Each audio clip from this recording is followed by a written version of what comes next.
คิดถึงเรื่องของเราขึ้นมา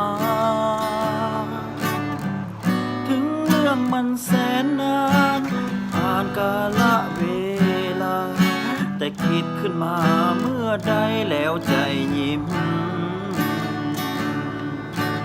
อยู่ที่ห้อง52เลี้ยวมองเข้าไปเห็นภาพเก่า ภาพที่สองเราเคยนั่งเฮียน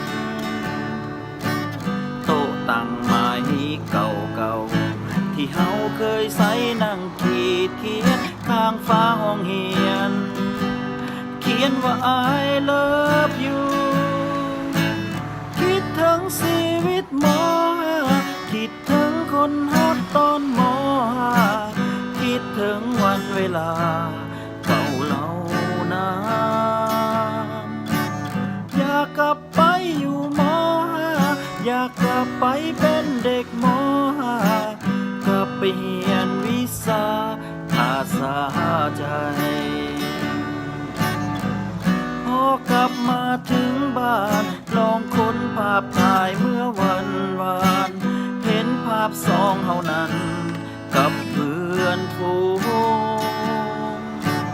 ทุกคนยิ้มแย้มแจ่มใสยังจำตอนนั้นงานปีใหม่ทุกคนนั้นห่วมใจออกเงินจัดงานอยู่ที่ห้อง52เลี้ยวมองเข้าไปเห็นภาพเก่า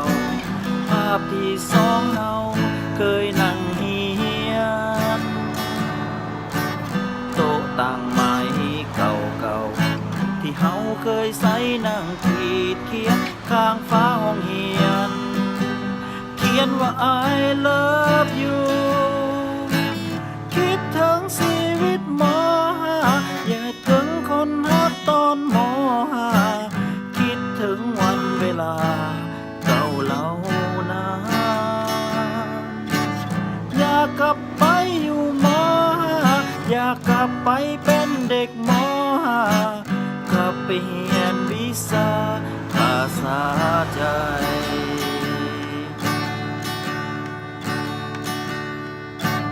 ลาลาลาลาลา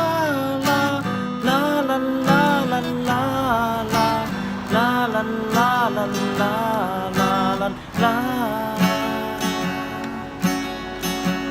คิดถึงชีวิตมอ